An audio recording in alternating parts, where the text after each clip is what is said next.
Welcome back to Dynasty Theory. As you guys can see, John is not here tonight. He's on vacation. Not entirely sure where he is, but he goes every year.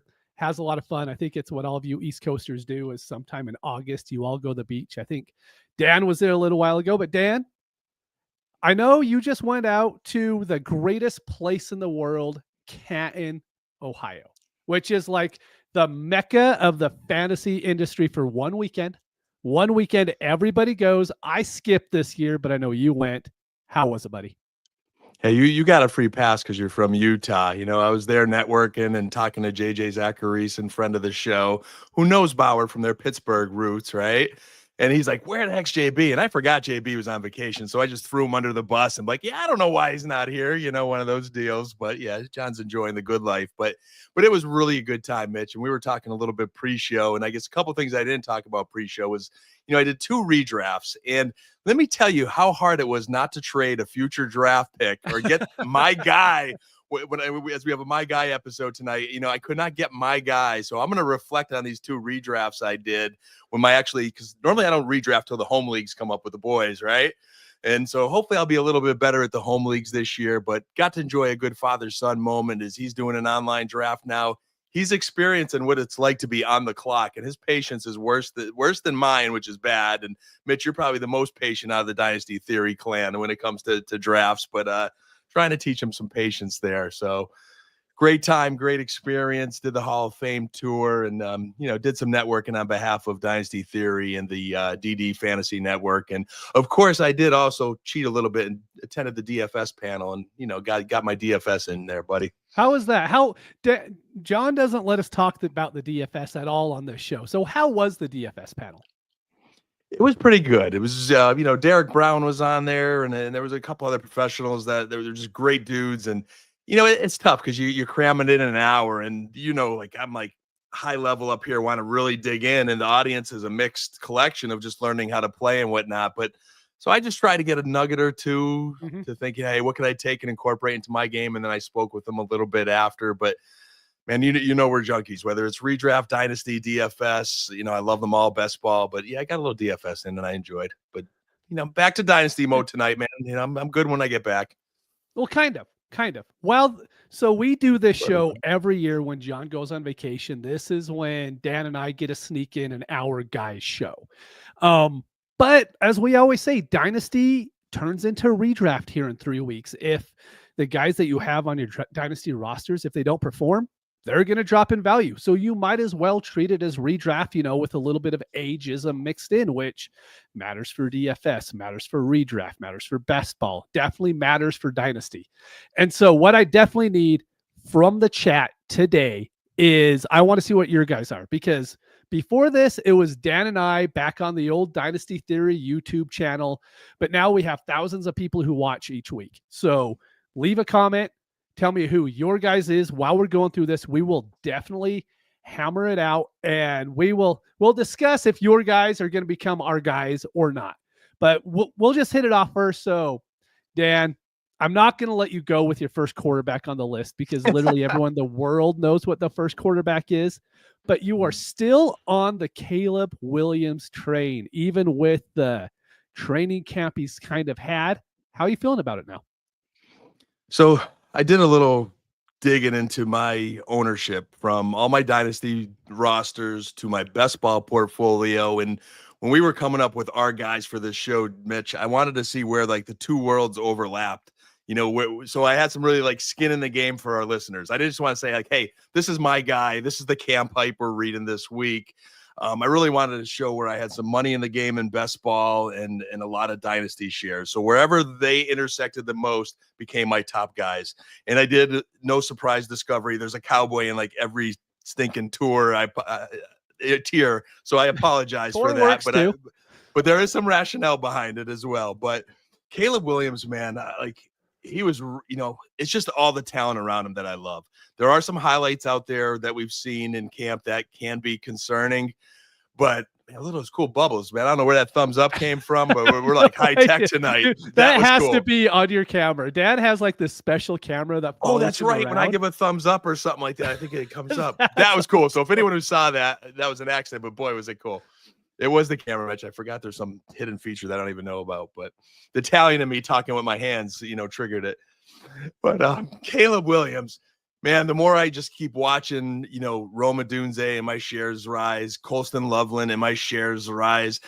DJ Moore, I still believe could have a bounce back. Luther Burden, even though I think it's a little bit raw, is going to take some time. Man, that's your third wide receiver who's got, a lot of talent. We talked about the coaching staff. And again, this isn't new, but when I looked it up, I'm at 14% shares in my Dynasty portfolio, and then 23.5% of best ball, $208 invested in Caleb Williams. I love those stacks. I love his pieces. I think there will be some moments this year that we're going to see that's like, oh, that's kind of ugly. I think this isn't going to be an overnight Caleb is going to get it all, but I believe in the talent, and I believe in the talent around him to say, hey, he's one of my guys, and I can back it up with my shares. I know you and I both like to stack. Does that play a big part in it because Caleb Williams is stackable because he's not one of the 6 guys you're having to draft, and his wide receivers aren't in the top 12, so you're not having to go out reaching them. So even in best ball, even in your dynasty drafts, you're able to get that stack if you really wanted to. Do you think that's pushing you in that direction at all, or is it just you love Caleb? I've been thinking about that a lot through doing those redrafts, and the DFS in me is just kind of ingrained with loving the stacks. And it does carry over a little bit, not in the same strategy way as we play in DFS, but I think if you believe Colston Loveland's really going to break out, or Roma Dunze is really going to break out, I think Caleb's going to go with him. Or if it was the vice versa, if you think the quarterback's going to break out, hey, his weapons are probably going to go with him. So I think there's enough pieces there. And then, of course, when I looked at my dynasty shares or my best ball shares, what's obtainable does come into factor. We could easily hear have a common show and say, hey, we like Josh Allen, we like, Bijan Robinson. Yeah, they're everybody's guys. I wanted to pick someone where, hey, there's some skin in the game and some other than the Captain Obvious best guys in football. Yeah, I mean, I completely agree. I'm sure you looked at my list that I have up there. I don't think I have too many people that are you go on 200 people are like, yeah, no kidding, that's your guy. I had Drake May on my list to start, but kind of like you had Dak Prescott on yours to start. Everyone knows how much we love him. I really don't need to dive into the reasons why. We talk about him literally every week. It's just what we do. My biggest quarterback is Brock Purdy. He is kind of like the guy that I can't really get off of, and it's really because of his price in Dynasty. Right now, he's quarterback 16, and it's the guys above him that I don't really get. I love Drake May. Should Drake May really be worth more than Brock Purdy? I have a hard time giving a reason why besides, well, he was drafted last year and he's young. But Kyler Murray shouldn't be even close to Brock Purdy. Baker Mayfield, I think they're close, but Baker Mayfield is 30 years old. Brock Purdy's 25. If you just want to use the age discount, then he should be ahead if that's what we're doing with Bo Nix and Drake May. Brock Purdy, he ran for, how much was it? 300 yards last year and 5 touchdowns. So it's not even like he's just that pure pocket passer that a lot of these guys are that he's raked under. He gives you so much. And I know the wide receivers aren't great, but there is never a time to where I look at a Kyle Shanahan offense and be like, oh no, that's not going to work out. He will get it to work one way or the other. And Brock Purdy being quarterback 16, he was quarterback 12 last year, and I think with a worse roster than what they have this year. So in my opinion, he is just valued way too low. He should be at least 4 or 5 spots higher. So if I could get him anywhere close to that quarterback 16 price, I'm doing it on every league. I like your take, and I think it's taken me a while to come around on Brock Purdy a little bit, but I'm there this season. I think what you're doing is when you really peel the onion, right, and you take out the layers there, and coming off those redrafts where I say applies to Dynasty, the one redraft I did this weekend up in Canton was single one quarterback, and after those top rushing quarterbacks, those top 4 or 5, maybe 6 guys went, quarterback slid 10, 12 round, and it came to me, and I was like, there's no difference in any of these quarterbacks. Yes. So you get a very obtainable Brock Purdy at 25. And I think the Niners, if they stay healthy, are a sneaky team this year that could win 10-plus games and has some weapons around them. I know the receiver room's a bit banged up right now, but I think Pearsall and Kittle and CMC still give you enough firepower, and Jennings will get back there, in time for the season. There's enough weapons there. So I think it's a real solid pick, Mitch.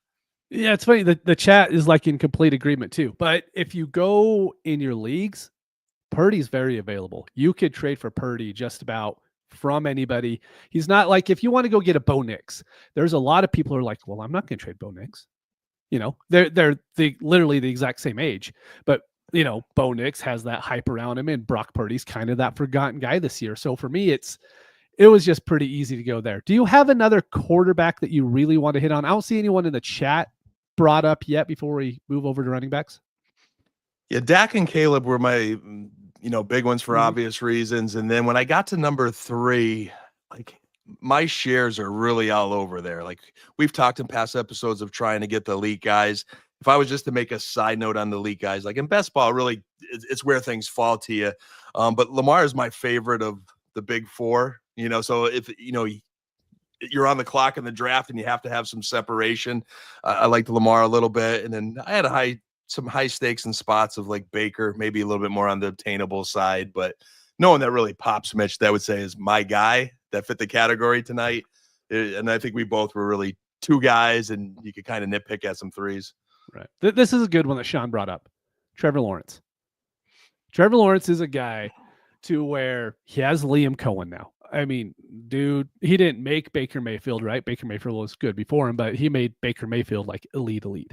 He made that Buccaneers offense elite. Now I think he has just as good of talent with the Jaguars as he had with the Buccaneers. The offensive line is not there, but I'll say skill position wise, I think is pretty comparable. My only issue with Trevor Lawrence is like we just haven't seen it. But this is when you buy in on these guys. If you could go in now, I will. He is quarterback in Dynasty right now. He is. Oh, he's low. He's quarterback 18. I've got him at 17. Right. So that's pretty spot on. We spoke a lot last year with Justin Herbert. We said this was Justin Herbert's lowest buying point you're going to get because he was going in the 4th and 5th rounds of startups. Are we going to be saying that about Trevor Lawrence here? Or should we be saying that now? I believe it. Like, and we've talked about some past episodes. I'm buying in there with the Brian Thomas, Travis Hunter. When I look at my rankings, and I guess, I love to hear who our listeners guys are. And I love that Sean brought up Trevor Lawrence.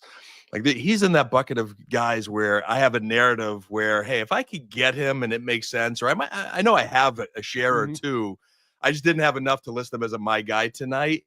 But I see paths for like a Trevor Lawrence, and we could agree or disagree on these names, Mitch, and I'm sure you have some different names.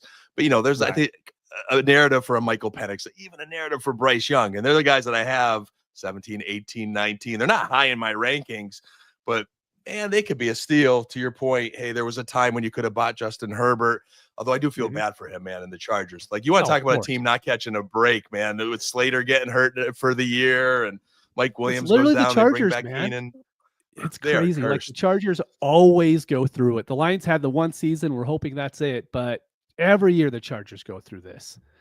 Here, before we jump into running backs, I'm going to answer a question because I do see it brought up a lot and we never really discuss it. So ddfantasyfootball.com. Go there, join up on the website, get in the Discord. That's what we always say, but we never actually describe what the Discord is. So the Discord is a community. I think we have, I would say close to 1,000 people. Maybe it's about 800 in there now. I don't entirely know off the top of my head for sure. But what it is, it's a community to where we talk 24/7. It's just a messaging app. You could get it on your phone, computer, whatever. But you could only join it if you join through the website or through the Patreon. You do that, you get access to the Discord. Then at any point, you could ask Dan, me, John, Scott, anybody. You could ask Ray, Shane. Everybody is on there to talk 24/7. That's where we are 99% of the time, besides when we are recording shows. Besides that, that's where we're at. And no joke, I've probably gotten 15 or 20 DMs on trades today. It's what we do. And then we're posting messages in the vote for trade chat. So if you want to be a part of that community, join up through the Patreon or through Discord, use code Theory. You save a little bit of money there, but definitely check it out. And so that's what Discord is for anyone wondering. It's just a messaging app that all of us are on all the time. On Sundays, we have a game day chat, And that's where all of us are. Like every other chat is quiet because every single person, it's like sitting at a bar with your friends, watching a game, and you don't actually have to go to a bar. You get to sit at home and you just sit there and talk with everybody. Yep, well said, and in a very healthy chat too. It's a very healthy community. Everybody treats each other with respect. We don't tolerate anything less. Yeah, we'll rib each other like we do, with the boys, but all in good fun. So definitely get on there. There's a wealth of knowledge. Dan, do you mind if I go with my running back first? Have at it, buddy. I looked through the running backs for a while today, and I'm like, what's one that I really, really feel confident in? And to me, it's Jonathan Taylor. Like, I have such a hard time seeing how right now he's running back 8 on Fantasy Calc, and that's like his floor points per game wise. I know he's 26. I really think this could be his Saquon Barkley 2024 year, to where he's only caught over 40 balls once in his career is back in 2021. But let's just go through the scenarios. If Anthony Richardson is the quarterback, we know rushing quarterbacks helps out the running game. So Anthony Richardson will only be the quarterback if the offense stays good. If it's not good, Anthony Richardson is going to get benched. What does that mean? It means Daniel Jones is going to come in. Daniel Jones would always feed Barkley the ball. Jonathan Taylor's receptions are going to go up 10 or 15 over the course of the year if Daniel Jones is his quarterback. So, like, I don't see really a scenario to where it's going to fail unless you completely think that offense is going to fall apart and he's not going to do anything. But the problem is the best running back behind him is DJ Giddens. I love DJ Giddens coming out the back, but it's not like there's a David Montgomery sitting behind him. It's Jonathan Taylor is going to get all the work. If they are down in games, he's going to continue to get all the work. So for me, I have a really, really hard time not trying to get more shares of him, especially at the running back 8 price, because I like him more, not more, but I like him just as much as A-Chain and Barkley and Hampton and Travion. Easy. Yeah, that's a solid take there. And before, like, when we get to my running backs, it was more to my strategy this year. I think I like anchoring my rosters with at least one stud running back, and then I kind of mix it up. Taylor, I have 26% dynasty shares, Mitch. So I definitely share your vision there at the running back. He didn't make my guy list because I didn't have that same conviction based on my strategy in best ball. The shares were lower there. But like this Indianapolis roster, and I'm starting to, I don't want to say I'm going down the road and believing him. I think he's got a lot of work to do, Anthony Richardson, but I feel like I'm sort of seeing through the tea leaves. I really believe he is going to be their starter, and could be at least better than Daniel Jones to hold that, with just a little bit more protecting of the ball this year. But the talent around him and that team there's so much upside there. I love Josh Downs. We'll talk about him later. I think Michael Pittman's solid and underrated. A.D. Mitchell, I think, is a sleeper. And then you've got this running back with really little competition, as you describe. And Jonathan Taylor, to me, is one of the most talented running backs in football. Like all running backs, he needs to stay healthy. And hopefully the Colts are a better team this year. But you definitely put a solid my guy up there. There will be no challenge flags this evening for your running backs. I like it. I kind of want to challenge your first one, but sadly, I agree with it. Because I've always been a Breece Hall guy, but it's really hard to still be a Breece Hall guy. Yeah, man, I am and have been going back to last year. It's just not the Twitter hype that put him on my list. Braylon Allen is 58% dynasty shares for me, and also 17% best ball. I just love that kid. He just flash to me. I used to coach running backs in college, so I love looking at running backs. He's one of them that his film stood out to me, and he was only a pup last year at 20 years old. He just seems physically gifted, like something more than a 20-year-old, now 21. I think we saw the Twitter hype this week was his former running back, I'm not going to even try to pronounce his last name, who's with Green Bay, I think, this year, but he goes, I think Braylon Allen could be a Derrick Henry type. Like, there's that kind of hype around there. And I also believe there is something to the Jets trying to trade a running back. Like, Breece Hall has not quite seemed like, hey, I don't know what's going to happen, is what he's been saying. That's been his message right from him. And we've heard a lot of those rumors circulate. And I think Isaiah Davis, their third string, I think they like that kid. And he actually flashed a little bit last year too. I just got this feeling that one of two things happen. There is a trade and he becomes the guy, or I think you see another Detroit where that is an offense that's going to support two running backs in that, where there's enough volume for Hall and Braylon Allen to perform. So to me, I just think he's a sleeper. And even if it doesn't all come together this year, Mitch, I think his future is bright. Yeah. And he's very attainable, like overall, especially in the offseason. 22, I believe, because he came in the league as a 20-year-old. I think he turned 21 last year. Did he turn 21 last year? So he might be sometime this year turning 22. But yeah, but he's still super young. You know what? Let's hit another one on your list, because I want to talk about how Brian Robinson. How? Because like I've wanted to buy into Brian Robinson, so I went through all my lineups over the weekend. You know, I was setting the lineups for week 1 just so I could kind of have an idea what position all these teams are in, so I can see my overall points, kind of just get an idea there. I put a lot of Brian Robinson on the bench. Like, I don't even feel confident starting him week 1 over some, you know, because he's definitely a flex play for me. And, you know, I'm putting wide receivers in over him, tight ends in some spots. So what makes you really like Brian Robinson this year? Yeah, so this is a tricky one. And this is one where, again, we're trying to dig through the rankings and find some guys that could help our roster without paying a lot, or, hey, maybe, you know, you need help at a certain position. But the way drafts have fallen, and again, I'm always looking for clues, man. I'm just a fantasy nerd on like Sundays, watching film, watching body language, watching their highlights, watching how coaches speak and react to them. And I go back to last year a little bit, and he had a little bit of success late in the season, find the end zone. And I just watched how Dan Quinn kind of popped him up and kind of tried to take him under his wings, and his quotes backed him up later on, saying, hey, he could be this guy. And we continue to hear that this offseason, some of his coaches saying he has potential to be one of the better running backs. And, you know, hey, I don't think they're talking like Bijan Robinson, better running backs in the NFL, but they're saying, hey, he could legitimately be, you know, a top starter in the NFL. They don't draft anybody, right? I know they got Merritt there, the youngster who everybody's hyping up, but he was a real late pick. I mean, we're getting a lot of hype for a lot of guys that went in like the 6th, 7th round. Then I'm like, slow down a little bit, because, you know, other than their like, you know, Twitter highlights on air, that they're not playing as much as you think they're going to play. Eckler's up there in age. I think he's got a role in the niche that complements Robinson, helps. But I think Brian Robinson, with the potential of Jaden Daniels in that offense, is the kind of guy that's going to fall into the end zone 10 plus times.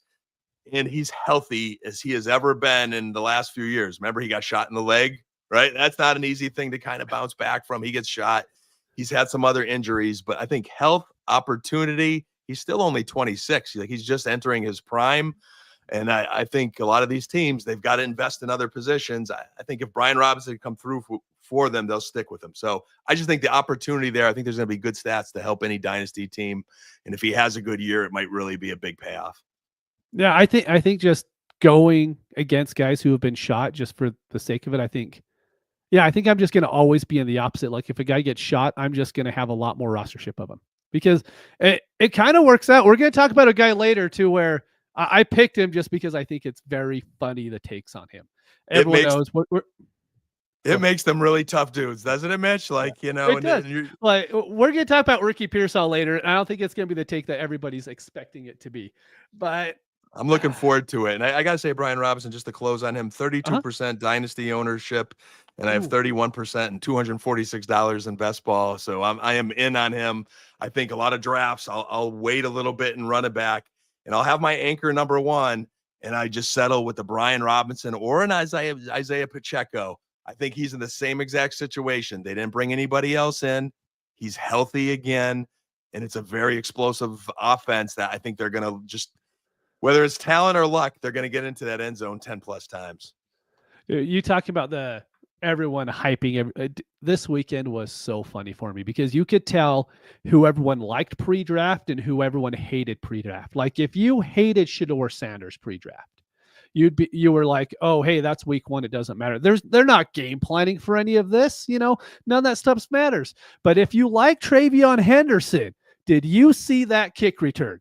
I mean, maybe they weren't game planning for that too, but it's just so funny about how, like, if the guys that we like do good week one. We really hype them up. But if we didn't like them, it's like, oh, they're just kind of going against the coaches don't even care week one. And I'm like, the hell they don't.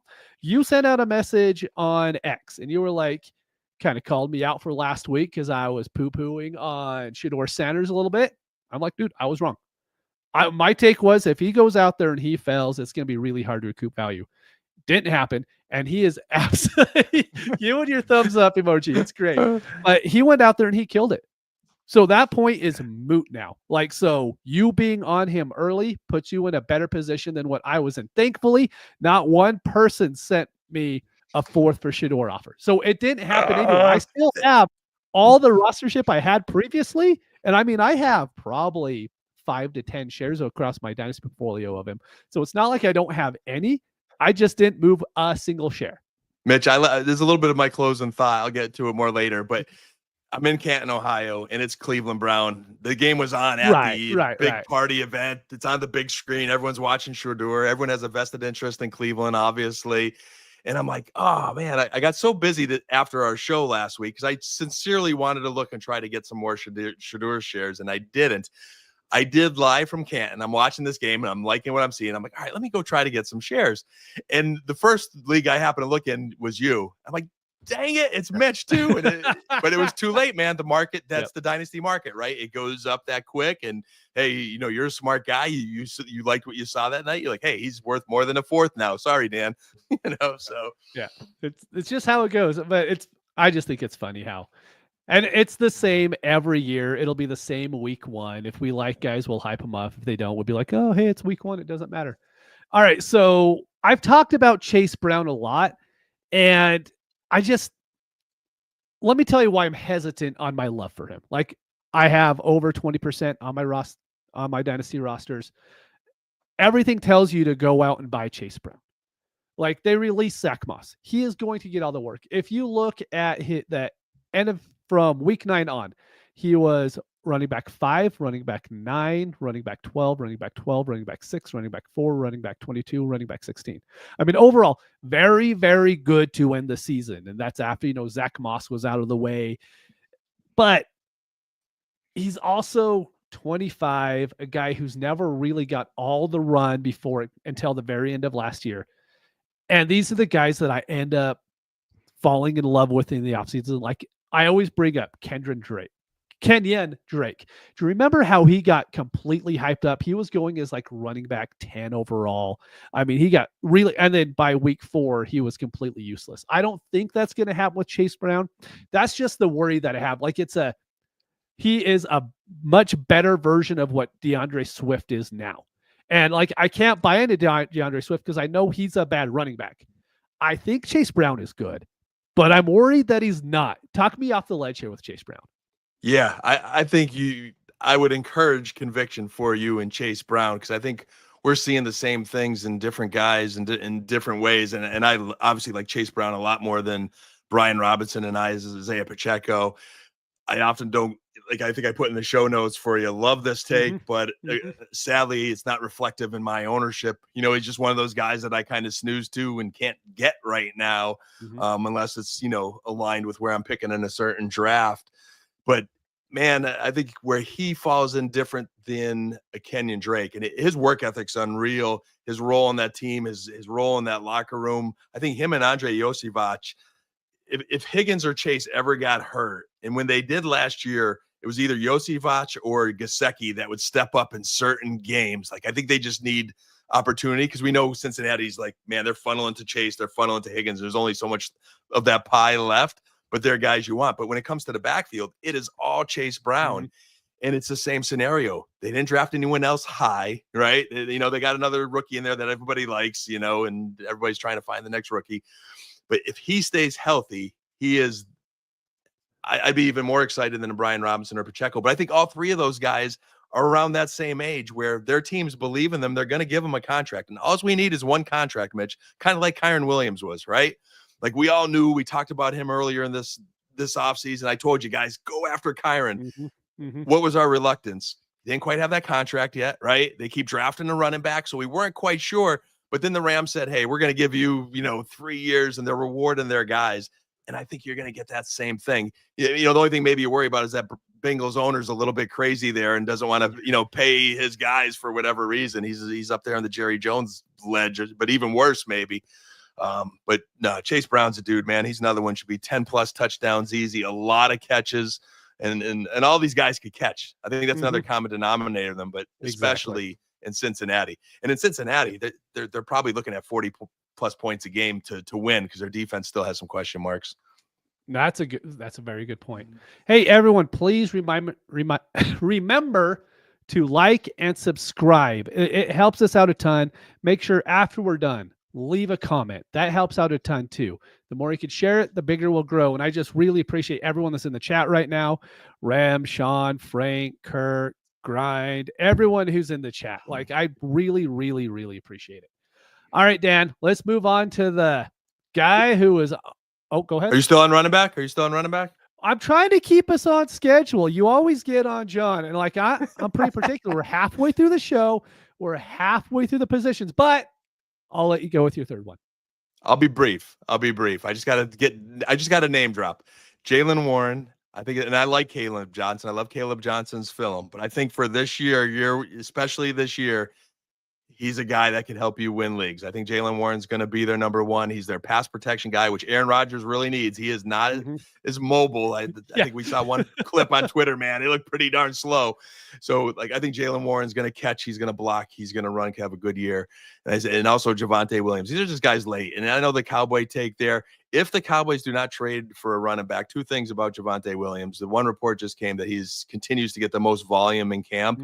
I know there's some Jaden Blue hype, and we'll see how that materializes over time. But even Brian Broaddus, their one former scout who covers the team, spoke to Sean Payton and asked him about him. He's like, what are we getting in this guy? Like, and Sean Payton's words were, no, he still could have something there for you guys. Like, he could catch the ball and do some things. I think Denver was just going in a different direction. We talk about my guys, Sean Payton wanting his guys. So I think there's just something to maybe be had in those guys. We'll just watch that Breece Hall situation, and I also keep an eye on Jacksonville.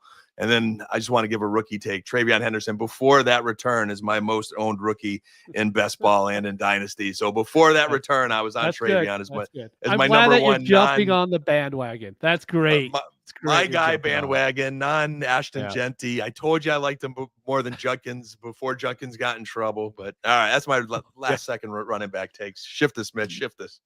All right, hey, we're gonna just move on to wide receivers. We have hammered the crap out of running backs. You know what? We're gonna skip you. We're gonna skip that one. I'm gonna go to mine just because we're talking about guys getting shot. Let's talk about Ricky Pearsall, wide receiver 34. And so this is, I just love it because if you're on the analytics side of things, you hate Pearsall. He didn't hit anything you're looking for. Like, there isn't one stat you could pull out. You could be like, know what? I pulled up the Trinity. He's awful on the Trinity. Look at any of his stats on like, hey, rookies need to hit this point in order to be good. He didn't hit any of that. His game log, not great. You're like, well, he didn't do anything. Nothing. But then you could always come back with, but he got shot in the chest in August. It's like, he's a first round wide receiver that I am not going to hate on in the 49ers offense, to where, let me add this from Adam Scheffler tweeted this out from Kyle Shanahan today. Talking about whether, he names a couple players and he goes, whether it's Ayuk, they're all in different stages. With where they're at, I will always see them around week 6, which means they could be week 10, which means they could be week 5. But that's the whole area where I start thinking about it, which is a long way away. If you're telling me that Ayuk, and I do believe Ayuk's going to take a little bit longer. I'm not a doctor. It's just my personal opinion. And maybe he's on the field week 6. I don't think he's going to be Brandon Ayuk of 2023 week 6. Maybe by week 13. So you're telling me, like, I love Juwan Jennings. I think he's a good wide receiver. But to me, it's like looking at a Tim Patrick, being like, you know what? Tim Patrick's a good wide receiver. I'm not going to like anyone else, any other wide receiver, because of that. And then you have George Kittle, who's going to be a stud. He's going to get 26, 27% of the target share. He's going to be absolutely amazing. And so for me, like I have such a hard time getting off Pearsall, and I wish I could give someone a stat, just a reason to be like, you know what, this is why we're buying into Ricky Pearsall. Uh, really only have is he got shot and he came back and played football 2 months later. And for me, that's reason enough to buy into him as wide receiver 34. I like that. And to your point, hey, you're looking for a stat, you're looking for something else. Hey, that's what we do here on Dynasty Theory. We grind and try to collect as much information as we can. And when I'm going through my rankings and trying to find guys, and again, I really was hoping to be able to have like the challenge flag ready for you tonight, Mitch. But I like Ricky Pearsall, and I always try to find. Okay, you talked about how Shanahan's looking at him, and we're looking for those quotes. Someone else who follows the team is, another friend of the show who joined us as a celebrity guest the one year was us, Stefania Bell, right? Big Niners fan, follows the team, knows the medical history, all those things. She just went to the Niners camp, interviewed the players. And Brock Purdy and Ricky Pearsall spent a lot of time together this offseason. And the coach of me is like, hey, you're telling me he's grinding and working? Because when guys don't pan out, why don't they pan out a lot of the time? Hey, it's injuries, but then there's those things we don't know about: work ethic, behavior off the field. And the NFL is not a job that you could go 80% in, unless you're real freakish and, maybe you can get away with it a little bit. But this kid's grinding, man. He's getting chemistry with his quarterbacks. And to your point, the opportunity's there. Ayuk's going to be a while. Jennings hasn't been 100%.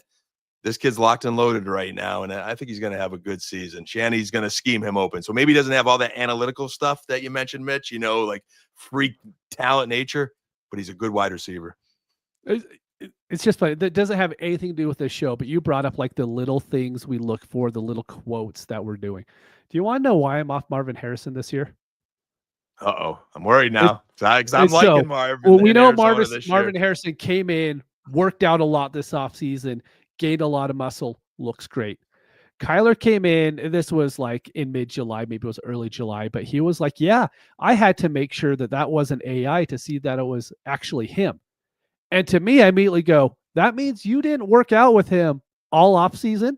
I mean, that's not the most shocking thing from everything like we've heard with Kyler and how everything goes there. And so I'm like, you're telling me the quarterback who already has said like, well, I'm not throwing it to Marvin unless it's in the game plan. Like, you're telling me that guy didn't even work out with him in the off season? And maybe it was just in passing. Maybe the quote came out a little differently than what it was actually said. But that's why I'm like, you know what? I love Marvin. I thought Marvin was a generational wide receiver coming out. I think he's really good. Do I think he's worth his price tag right now? I can't buy into it. But it's like those little tiny things, like they'll stick in my mind. I'm like, no, I'm out on that player for that reason. And I could end up burning me, but maybe it helps me out a little bit. Yeah, and hey, they're the mental notes we make. We collect them, right? And they add up over time. And over time, hey, we're not always right, but we're right more than we're wrong. And, it pains me to hear that because McBride, Harrison, I love these guys. Neither you or I have ever been high on Kyler Murray. I'm trying to be a little stubborn. I'm thinking, man, could this team really just possibly turn the corner when you got, Marvin year 2, McBride's a beast. He should have some positive touchdown regression.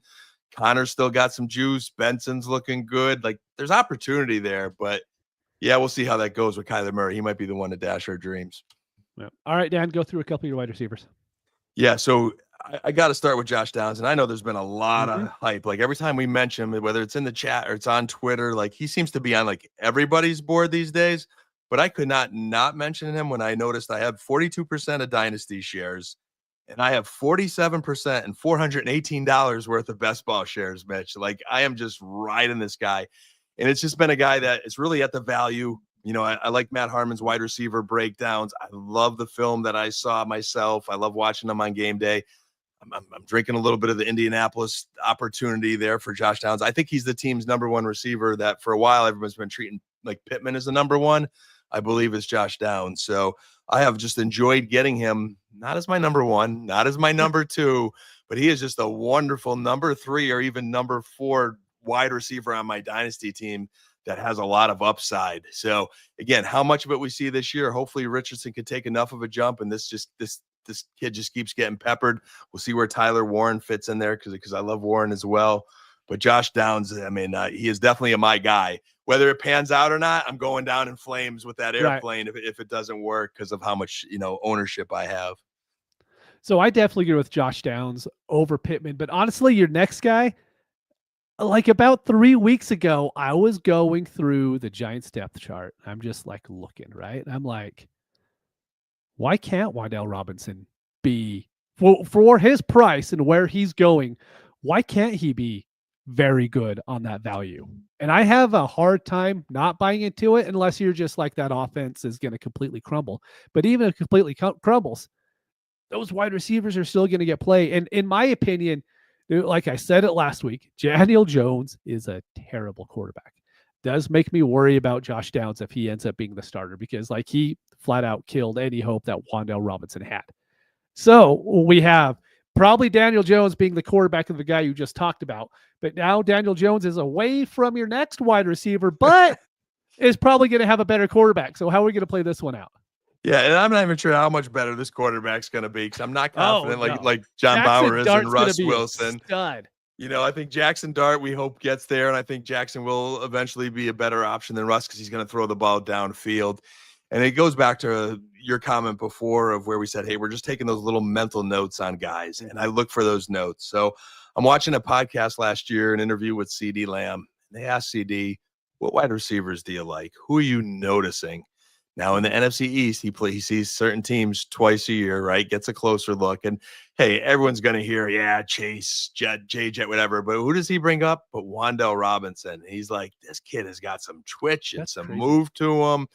He gets a ton of receptions last year. Now, I don't think he was a guy that Matt Harmon did not like, right?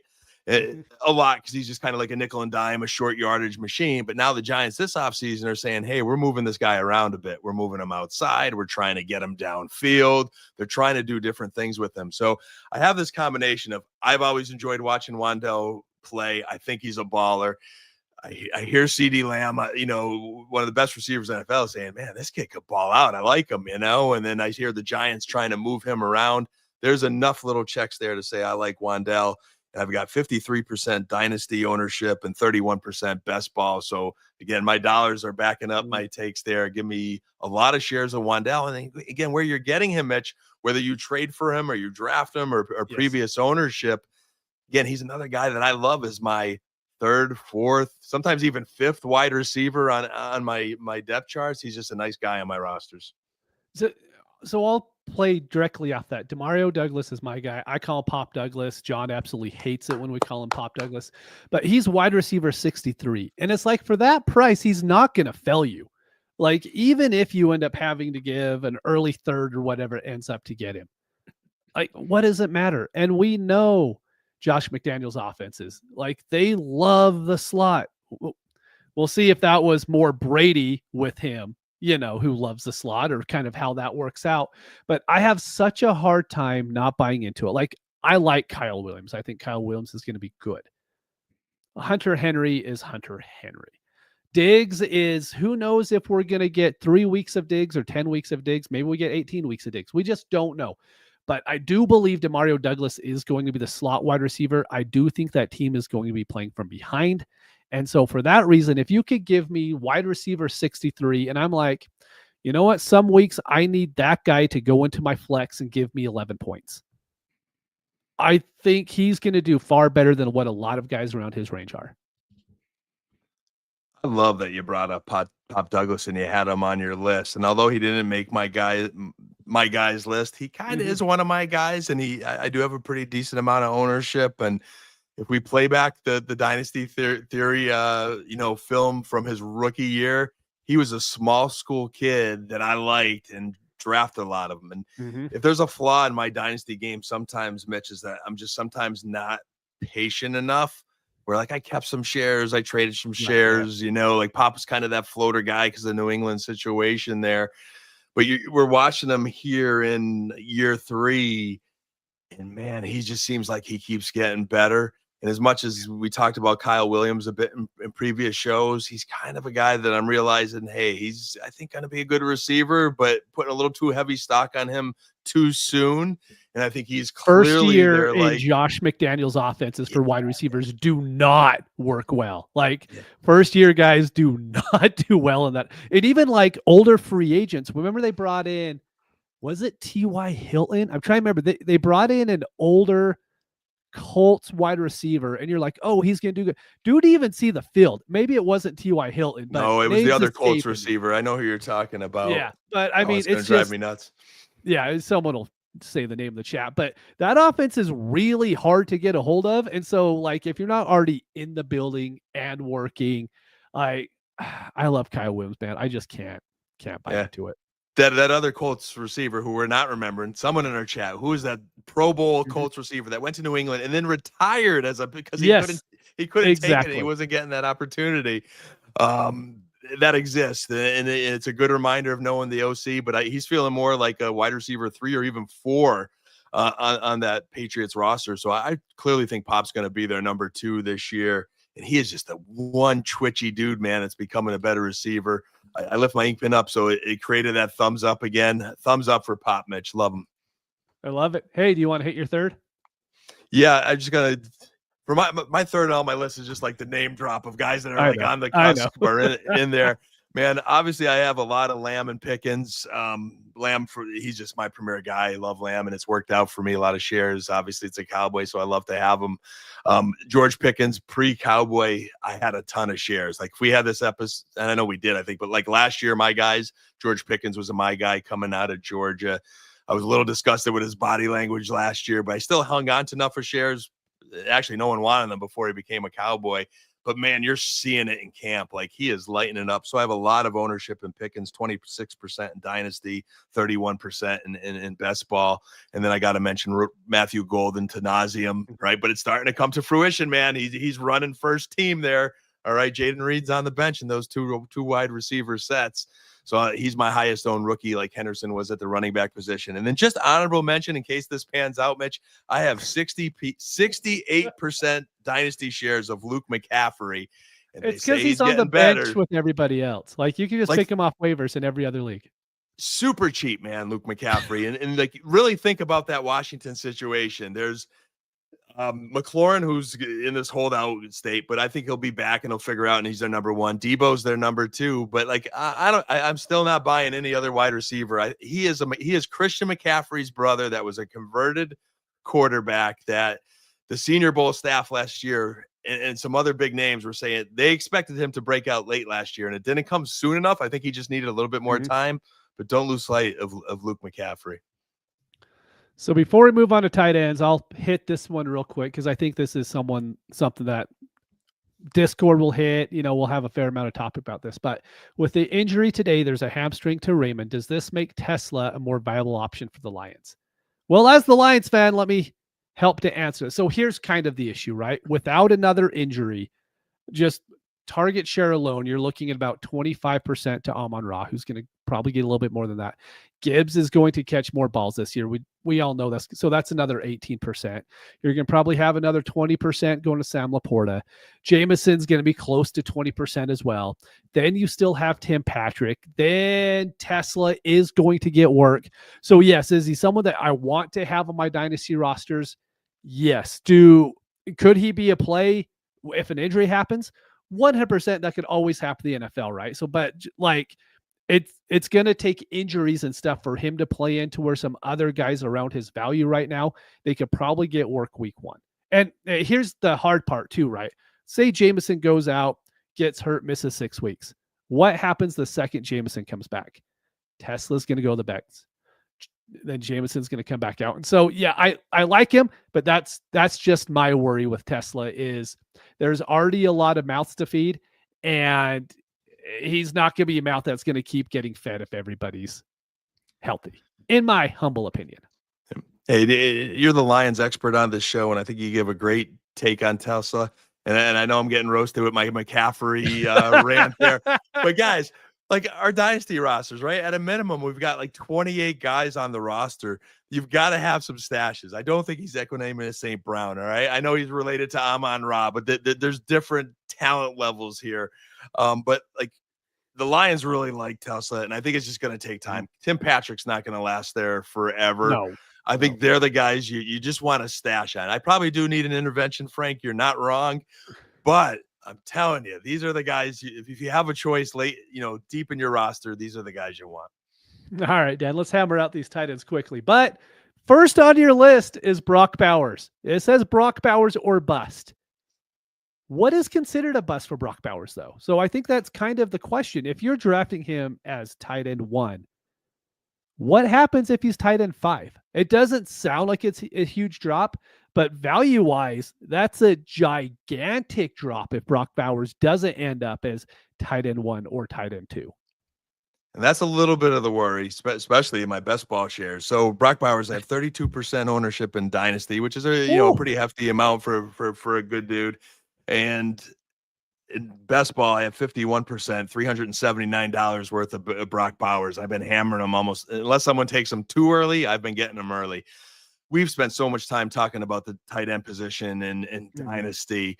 And man, if we don't learn from the past, we're not learning. And we know we need to have those premier guys, and they often are on the winning rosters, right? You got to have that elite quarterback. If you get one of those top 5 quarterbacks, percentages are with you for being in a championship or making being in the money late in the season. It's the same thing with a premium tight end. But that's where I say Brock or bust, because I'm invested very heavily. And if he finished tight end 5 this year, I could be in a little bit of trouble. That's still not a terrible thing, because again, it's not terrible, but I'm avoiding those rosters of having to, rotate between 3 guys and stream tight ends like I'm streaming defense or kickers. I want to avoid that. I'm trying to get out of that business. I'm trying to get that marquee tight end early so I can focus on the rest of my roster. And I think we've studied enough, right? The bubbles are there for Brock Bowers. I sleep so much better at night having Brock Bowers. It's like I can't say a bad word about Brock Bowers. The only thing is like, what if he isn't the best overall in the league, tight end of the league? And that's like the only bad thing you can kind of say against him, because he's an absolute stud. I wish I had 32% of my dynasty rosters. I just don't. Yeah, I think again we're following those clues again, and I look at like Nick Saban saying, "Hey, like people need to draft him. He's going to be a problem in the National Football League." He knew how good he was. He's definitely not a Kyle Pitts. So it's not a learn from because Kyle Pitts, there's like a work ethic issue. There's attacking the football issue when you watch his football. There's no attack issues in Brock Bowers. Like I watched this kid at Georgia. Like he is a problem for defenses to cover. And he put up those stats with Aiden O'Connell in that terrible situation. And I know I hear the arguments of, hey, could there be more volume in this? But he is the number 1 receiver in Las Vegas at tight end. Make no mistakes of that. So I think as long as that volume, stays up there, I think you could even see some more touchdowns coming from Brock Bowers in the ways that they're using him this year. They're hitting him on the fades, inside the red zone there. He's a dude. Well, Kyle Pitts got brought up in the chat, so I might as well bring him up. Yeah, my guy, my tight end is it's Kyle Pitts. I don't love it. Really don't. But we were just talking about tight end 9, right? Tight end 9 is a very easy to get value. So what I've been doing, and I did a trade like this over the weekend, to where I noticed, like I was saying, I did all my lineups. I noticed I have some aging rosters to where they're probably not going to compete this year without like a huge overhaul. And so what I did is I traded for some youth. It was, 3 vets for a couple young guys. But what happened was the values just weren't matching up. And Kyle Pitts was like that add-on in the deal, to where last year he was an add-on. He was like a set piece you were looking to get. Year before, set piece you're looking to get. Now he's like that guy you could just get thrown in. He's that Dallas Goedert you could just get thrown into a deal because that value isn't there. People hate him for the last 2 years, and he still didn't even produce last year. The thing, he is still only 24 years old. And I know there's the work ethic stuff, and there is that play on the field to where he is. If you want to call someone a finesse tight end, Kyle Pitts kind of fits the whole finesse tight end mold. But Michael Penix is coming in, and maybe they could get something there, because let me pull up John's tiers here real quick. So for anyone who's in the Discord and not in the Discord, John has the best dynasty tiers in the world. So if you want them, Join the Discord. He'll send them over to you. But let me just tell you who's around. Evan Ingram, Travis Kelce, Isaiah Likely, Mason Taylor. Love Mason Taylor. I think he's a stud. Then right under in, Dallas Goedert, Brenton Stange, Terrence Ferguson, Pat Freiermuth. Like, these guys aren't going to do anything either, right? We kind of know what they are. They're the 8 to 10 points in a normal PPR league, kind of. And even if they do good, their value still isn't really going to go up that much. I mean, Isaiah Likely's went up for like 2 weeks because he had like a good 2-week period. So kind of what I'm buying in here is like Pitts isn't going to kill you at his price, but if he ever hits, that price is going to skyrocket right back up. And so for that reason, that's why don't bring up Dalton Kincaid either, because I love Dalton Kincaid. He's just broken. It's not my fault that he's broken. Go ahead, Dan. I got to throw the challenge flag for the first time tonight. Loved all of Mitch's takes all the way to the end, but I just can't go on the Kyle Pitts train. And I held that flag for a while, Mitch. I wanted to hear you out, see if you could sell me on that. I definitely see where you're going with youth, with Penix. You know, I know Mooney was banged up in camp and they were moving Pitts at receiver a little bit. So maybe there's a little bit of hope there for some more production. But I think Mooney's going to come back healthy. I think they're going to find like Ray McLeod before they find Kyle Pitts, maybe Mitch. I just don't know. When I look at my rankings, I've currently got Pitts, this is scary, 19th. From a scoring perspective, I could see him finishing 15th if the stars align. But like, I honestly would rather wait in a draft or have like Brenton Strange or Theo Johnson, one of those Penn State tight ends, or, you know, invest in a rookie like Mason Taylor. I just really struggle thinking Kyle Pitts is going to figure it out after all this time. I just don't think he could change the player. Is he a middle of the pack guy? Could he get you some points and be on your roster? Sure. But that was that kind of point of Brock Bowers, or like, to me, I think you have Bowers, McBride, Laporta, or you're kind of hoping one of these new rookies become the next great thing, or you're punting. Yes, there's some solid guys. I think you could still have a good team with the, maybe Mark Andrews, TJ Hawkinson. I'm leaving out Kittle even. Kincaid is broke. You're right. But I think there's still some upside for Kincaid. Is he that tight end that it takes to year 3 or so to finally find his way in an offense? I don't see Pitts getting there. So unfortunately, Mitch, I challenge, and unfortunately, Bauer's not here to break the tie tonight. Maybe our listeners will. I see some mixed comments on Pitts in there earlier. I told you I didn't like it. Like, I couldn't have real conviction on that one. But it's like, if I have to look at someone who's not a top 5 guy. But before we get to the tight end that we both agree with, we just got this from Jerry. And dude, thank you for the super chat. I really, really appreciate it. But we're going to hammer this before we get to anything else. So we got trade Olave for Dart. It's a 12-team Superflex start 9 PPR. He already has Lamar, Baker. So Dart would be his third. Then he has Bijan, Kyron, RJ, Scat, Mason, Woody, Brashard. This is as far as a 12-team league goes, this is amazing. Jamar, Hunter, JJ, Devontae, Jennings, Olave, Andrews. I mean, that I'll only have 4 26 thirds and 3 27 thirds. I could completely understand why that would be the case. Personally, I would.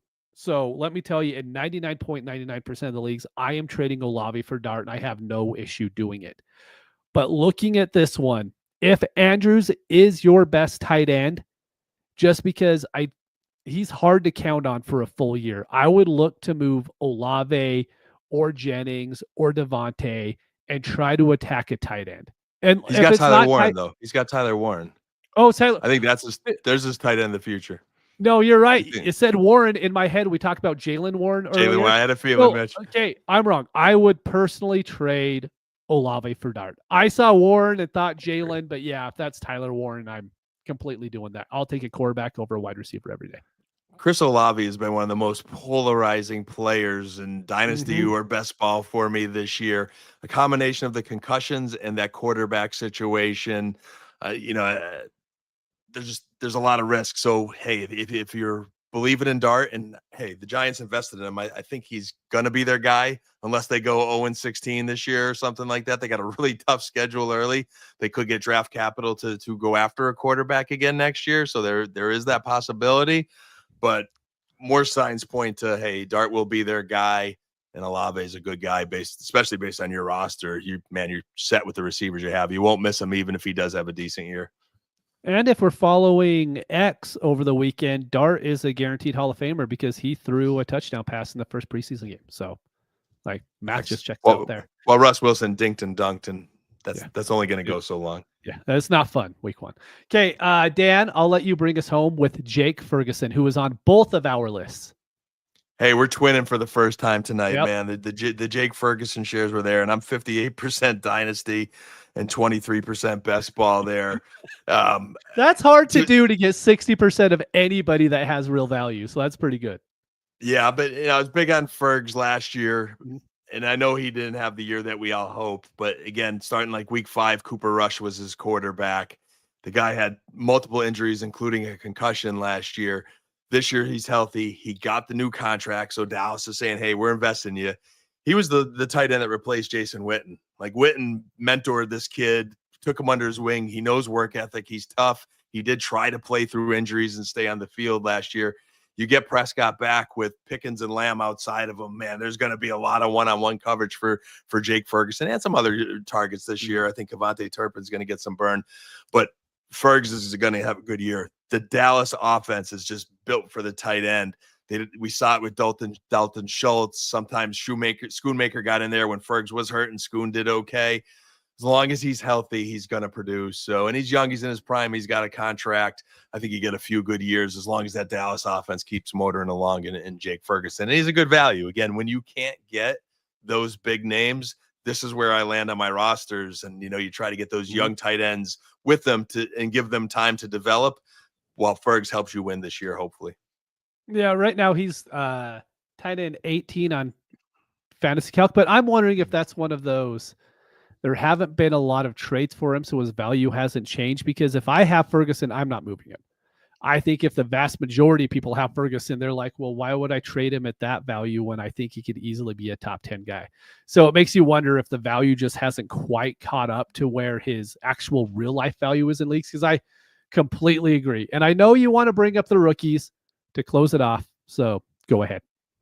Yeah, this year, man, Mitch, this is homage to you, just so you know. Like, Mitch Sorensen in my ear this offseason, he this is the year you fix the tight end position. And that's what I've been doing really all this offseason.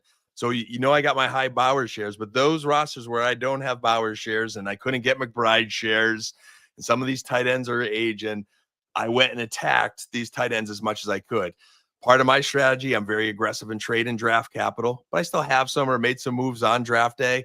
And I was able to get some Tyler Warren, some Colston Loveland. And I love both of their situations. I love both of their talents.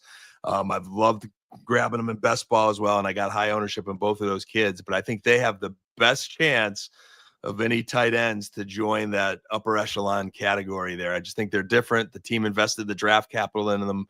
They're legit dudes. There's some other rookies that got some potential, but we've been down this road with tight ends before. I just think there's a lot higher ceiling in Warren and Loveland. All right. Hey, like I was saying, I appreciate everyone that was in the chat tonight. Just want to make sure we mentioned that before. Dan, I know you have a final thought. I'm guessing it's going to be a good one because I don't have one tonight because I'm hosting, so I don't have to. You're off the hook, buddy. Short and sweet, man. Episode 301. Just, as we talk through these 302, 302, my bad. I think I had an old note there. Episode 302 for our listeners. You have your own My Guys lists, have conviction in them, be proactive with your takes. We mentioned Shadur before. I stalled going after him just by one preseason game, and I couldn't get more of them. And I know I could have if I was just a little bit earlier on it. And then on the flip side, I also say be patient with your players, especially here in the preseason. My guys not mentioned on the show tonight, guys like Jalen Coker, A.D. Mitchell, they're just guys that I believe in, and they're starting to get some hype again. And there are little times where I got off of my guys, and there's nothing worse than cutting a guy too soon or not going after more shares, and they can still be very good NFL players. So find that balance of having conviction and going after your guys and being patient and not losing them too soon.